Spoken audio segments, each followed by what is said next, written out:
Crimen y castigo, de Fyodor Dostoyevsky.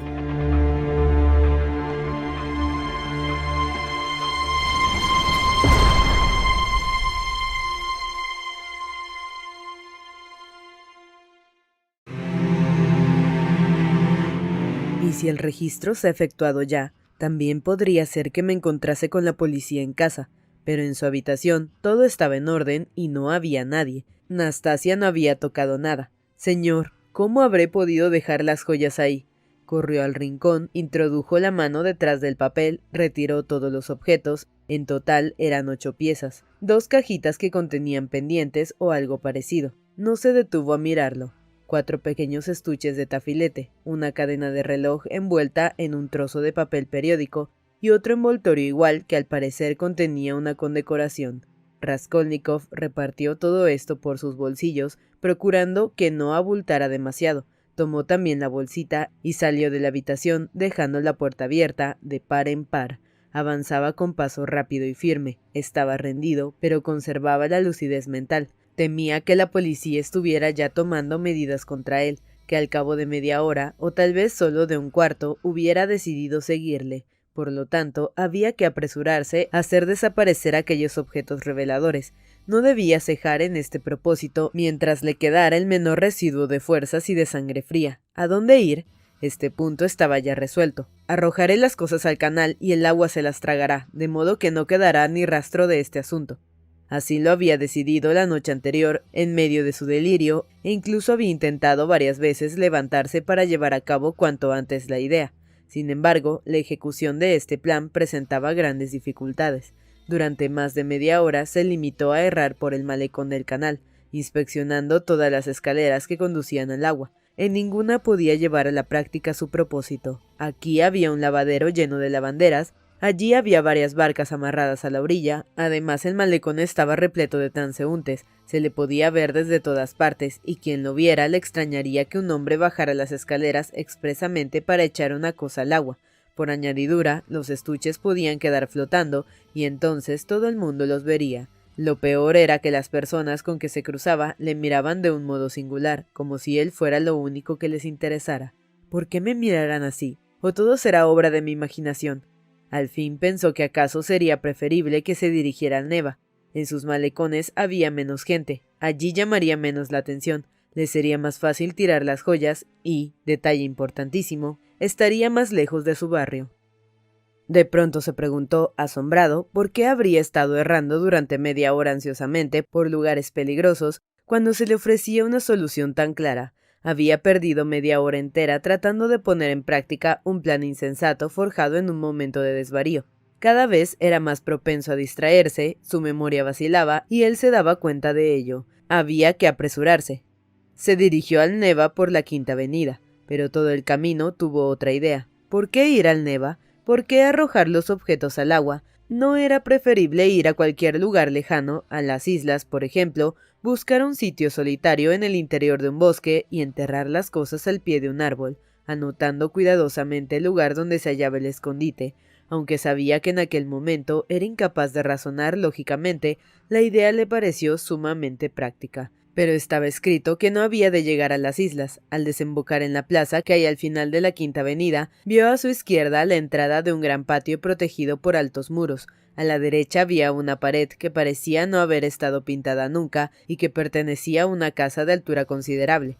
A la izquierda, paralela a esta pared, corría una valla de madera que penetraba derechamente unos 20 pasos en el patio y luego se desviaba hacia la izquierda. Esta empalizada limitaba un terreno desierto y cubierto de materiales. Al fondo del patio había un cobertizo cuyo techo rebasaba la altura de la valla. Este cobertizo debía ser un taller de carpintería, de guarnicionería o algo similar. Todo el suelo del patio estaba cubierto de un negro polvillo de carbón.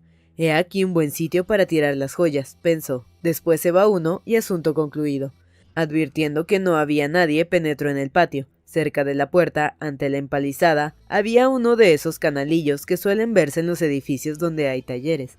En la valla sobre el canal, alguien había escrito con tiza y con las faltas de rigor: «Prohibido hacer aguas menores». Desde luego, Raskolnikov no pensaba llamar la atención deteniéndose allí, pero, pensó, podría tirarlo todo aquí, en cualquier parte y marcharme. Miró nuevamente en todas direcciones y se llevó la mano al bolsillo, pero en ese momento vio cerca del muro exterior, entre la puerta y el pequeño canal, una enorme piedra sin labrar que debía de pesar 30 kilos largos. Del otro lado del muro, de la calle, llegaba el rumor de la gente siempre abundante en aquel lugar.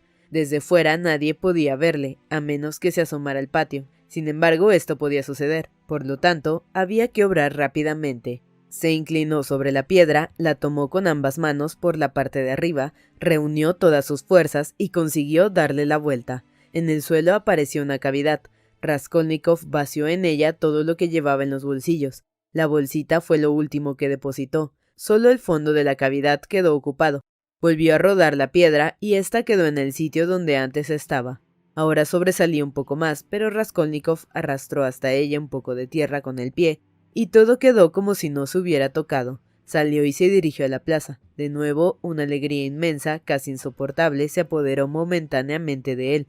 No había quedado ni rastro. ¿Quién podrá pensar en esa piedra? ¿A quién se le ocurrirá buscar debajo? Seguramente está ahí desde que construyeron la casa, y Dios sabe el tiempo que permanecerá en ese sitio todavía. Además, aunque se encontraran las joyas, ¿quién pensaría en mí? Todo ha terminado. Ha desaparecido hasta la última prueba. Se echó a reír. Sí, más tarde recordó que se echó a reír con una risita nerviosa, muda, persistente. Aún se reía cuando atravesó la plaza, pero su hilaridad cesó repentinamente cuando llegó al bulevar donde días atrás había encontrado a la jovencita embriagada. Otros pensamientos acudieron a su mente. Le aterraba la idea de pasar ante el banco donde se había sentado a reflexionar cuando se marchó la muchacha. El mismo temor le infundía un posible nuevo encuentro con el gendarme bigotudo al que había entregado 20 kopecks. ¡El diablo se lo lleve!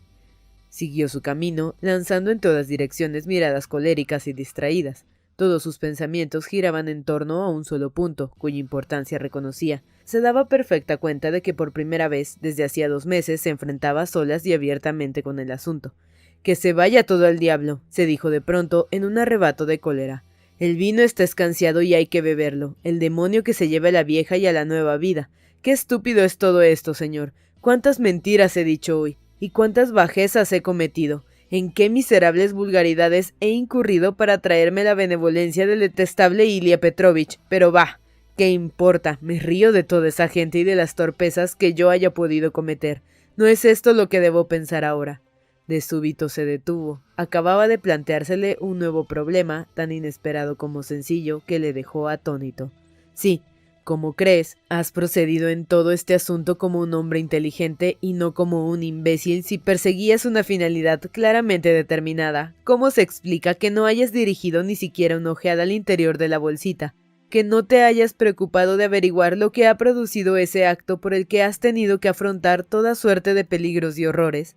Hace un momento estabas dispuesto a arrojar al agua esa bolsa, esas joyas que ni siquiera has mirado.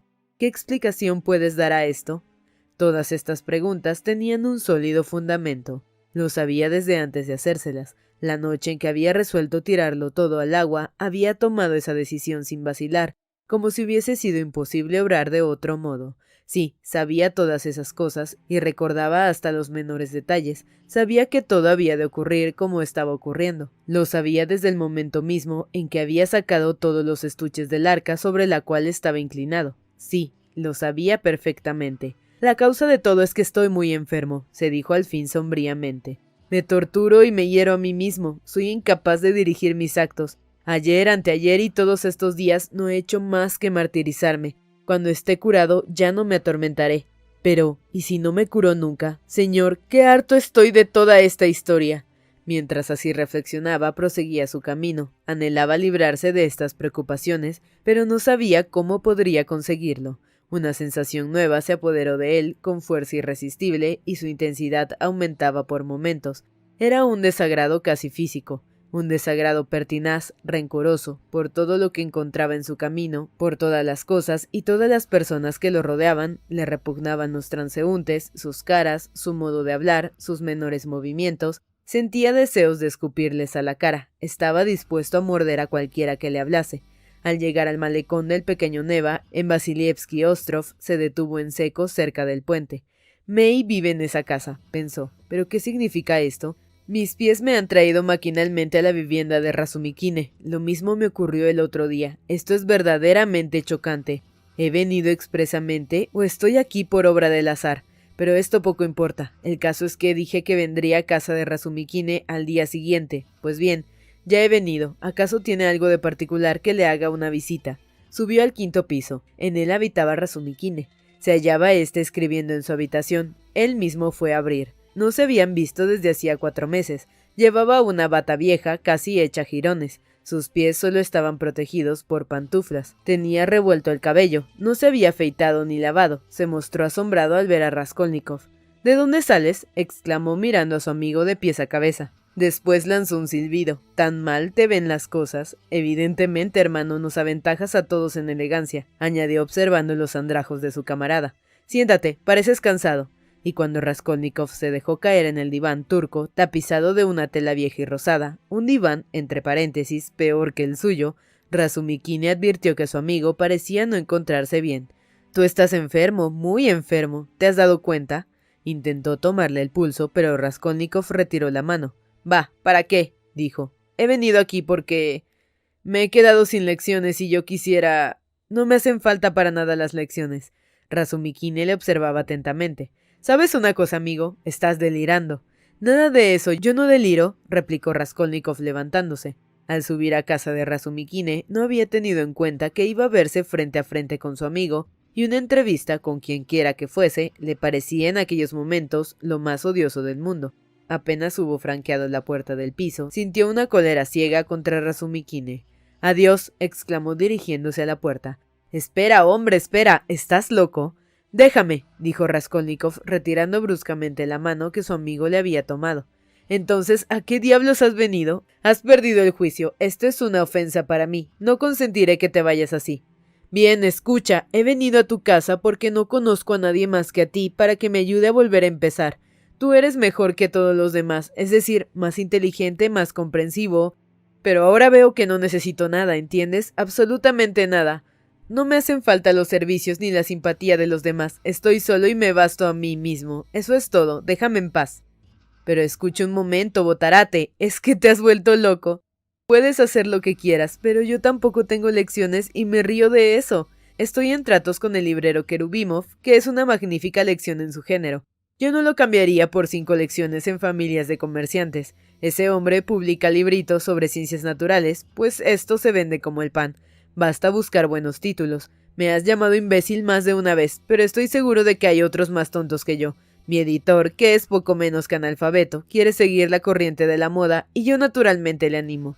Mira, aquí hay 2 pliegos y medios de texto alemán, puro charlatanismo a mi juicio. Dicho en 2 palabras, la cuestión que estudia el autor es la de si la mujer es un ser humano. Naturalmente él opina que sí, y su labor consiste en demostrarlo elocuentemente. Kerubimov considera que este folleto es de actualidad en estos momentos en que el feminismo está de moda, y yo me encargo de traducirlo. Podrá convertir en 6 los 2 pliegos y medio de texto. Alemán. Le pondremos un título ampuloso que llene media página y se venderá a 50 kopecks el ejemplar. Será un buen negocio. Se me paga la traducción a 6 rublos el pliego, o sea 15 rublos por todo el trabajo. Ya he cobrado 6 por adelantado. Cuando terminemos este folleto, traduciremos un libro sobre las ballenas, y para después ya hemos elegido unos cuantos chismes de Le Confession. También los traduciremos. Alguien ha dicho Kerubimov que Rousseau es una especie de Radishev. Naturalmente yo no he protestado. ¡Que se vayan al diablo! Bueno, ¿quieres traducir el segundo pliego del folleto ¿Es la mujer un ser humano? Si quieres, toma inmediatamente el pliego, plumas, papel. Todos estos gastos van a cargo del editor. Y aquí tienes 3 rublos. Como yo he recibido 6 adelantados por toda la traducción, a ti te corresponden 3. Cuando hayas traducido el pliego, recibirás otros 3. Pero que te conste que no tienes nada que agradecerme. Por el contrario, apenas te he visto entrar, he pensado en tu ayuda. En primer lugar, yo no estoy fuerte en ortografía. Y en segundo, mis conocimientos del alemán son más que deficientes. Por eso me veo obligado con frecuencia a inventar, aunque me consuelo pensando que la obra ha de ganar con ello. Es posible que me equivoque. Bueno, ¿aceptas? Raskolnikov tomó en silencio el pliego de texto alemán y los 3 rublos y se marchó sin pronunciar palabra. Razumikine le siguió con una mirada de asombro. Cuando llegó a la primera esquina, Raskolnikov volvió repentinamente sobre sus pasos y subió de nuevo al alojamiento de su amigo. y en la habitación dejó el pliego y los 3 rublos en la mesa y volvió a marcharse sin desplegar los labios. Razumikine perdió al fin la paciencia. «Decididamente te has vuelto loco», vociferó. «¿Qué significa esta comedia? ¿Quieres volverme la cabeza al revés? ¿Para qué demonio has venido?» «No necesito traducciones», murmuró Raskolnikov sin dejar de bajar la cabeza. «Entonces, ¿qué es lo que necesitas?», le gritó Razumikine desde el rellano. Raskolnikov siguió bajando en silencio. «Oye, ¿dónde vives?», no obtuvo respuesta. «Vete al mismísimo infierno. Vete al mismísimo infierno». Pero Raskolnikov estaba ya en la calle. Iba por el puente de Nicolás cuando una aventura desagradable le hizo volver en sí momentáneamente. Un cochero, cuyos caballos estuvieron a punto de arrollarlo, le dio un fuerte latigazo en la espalda después de haberle dicho a gritos 3 o 4 veces que se apartase. Este latigazo despertó en él una ira ciega. Saltó hacia el pretil. Solo Dios sabe por qué hasta entonces había ido por medio de la calzada, rechinando los dientes. Todos los que estaban cerca se echaron a reír. «Bien hecho, estos granujas. Conozco a estos bribones, se hacen el borracho, se meten bajo las ruedas y uno tiene que pagar daños y prejuicios. Algunos viven de eso». Aún estaba apoyado en el pretil, frotándose la espalda, ardiendo de ira, siguiendo con la mirada el coche que se alejaba, cuando notó que alguien le ponía una moneda en la mano. Volvió la cabeza y vio a una vieja cubierta con un gorro y calzada con borceguíes de piel de cabra, acompañada de una joven, su hija sin duda, que llevaba sombrero y una sombrilla verde. «Toma esto, hermano, en nombre de Cristo». Él tomó la moneda y ellas continuaron su camino. Era una pieza de 20 kopecks. Se comprendía que al ver su aspecto y su indumentaria le hubieran tomado por un mendigo. La generosa ofrenda de los 20 kopecks se debía sin duda a que el latigazo había despertado la compasión de las 2 mujeres. Apretando la moneda con la mano, dio una veintena de pasos más y se detuvo de cara al río y al palacio de invierno. En el cielo no había ni una nube y el agua del Neva, cosa extraordinaria, era casi azul.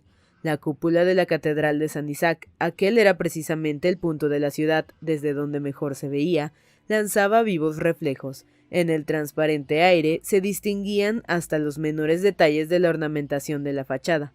El dolor del latigazo iba desapareciendo y Raskolnikov, olvidándose de la humillación sufrida, una idea vaga pero inquietante le dominaba. Permanecía inmóvil con la mirada fija en la lejanía. Aquel sitio le era familiar. Cuando iba a la universidad tenía costumbre de detenerse allí, sobre todo al regresar, lo había hecho más de 100 veces, para contemplar el maravilloso panorama.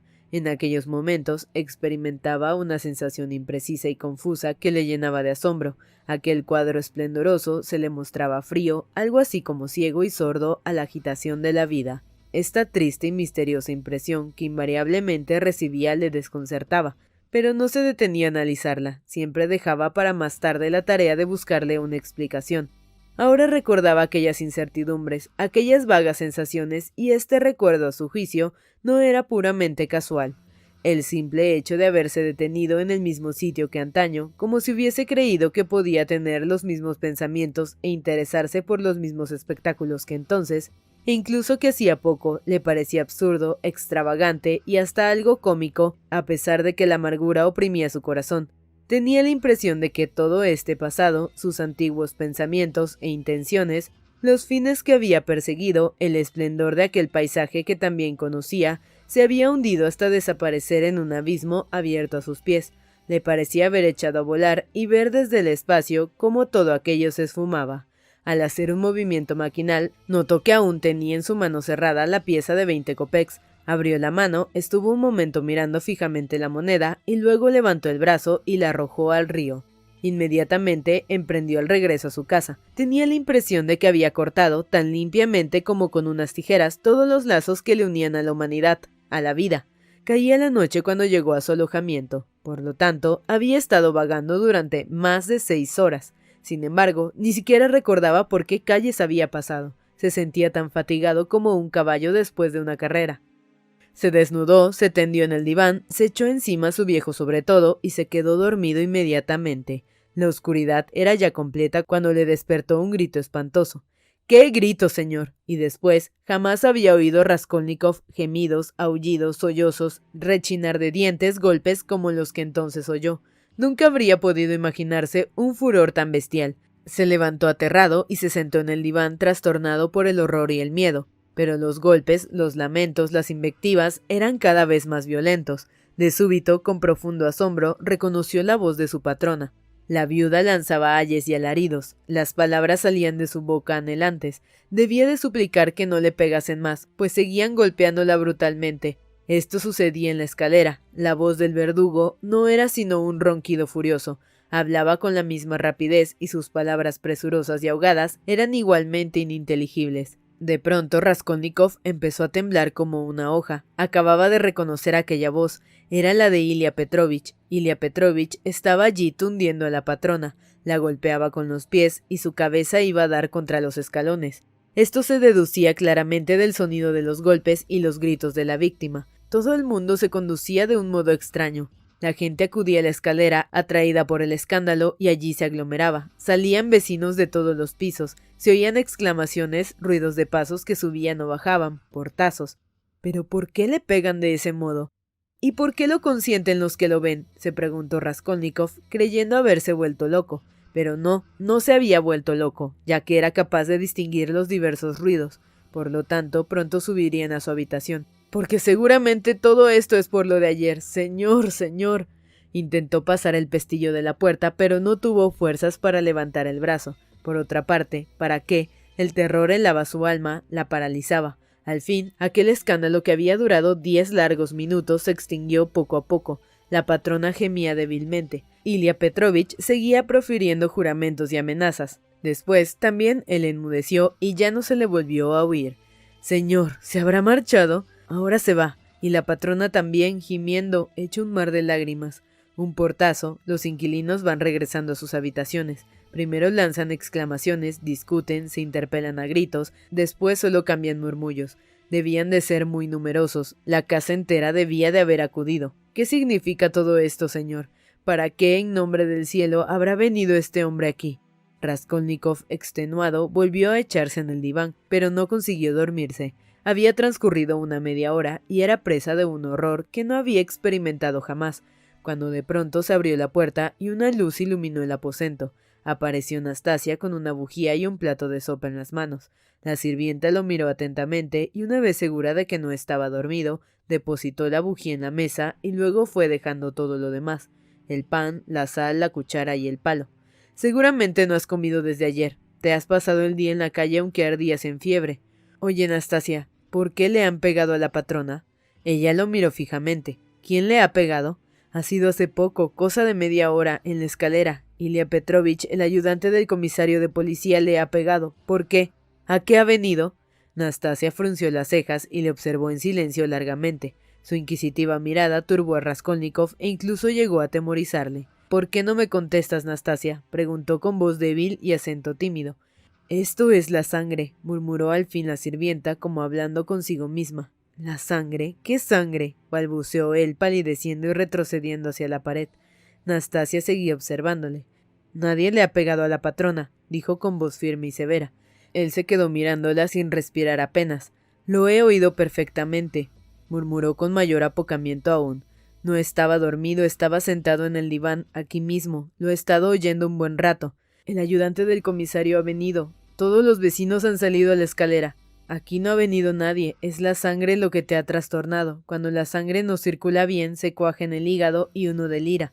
Bueno, ¿vas a comer o no? Raskolnikov no contestó. Nastasia, inclinada sobre él, seguía observándole atentamente y no se marchaba. Dame agua, Nastasiuchka. Ella se fue y reapareció al cabo de unos 2 minutos con un cantarillo, pero en este punto se interrumpieron los pensamientos de Raskolnikov. Pasado algún tiempo, se acordó solamente de que había tomado un sorbo de agua fresca y luego vertido un poco sobre su pecho. Inmediatamente perdió el conocimiento.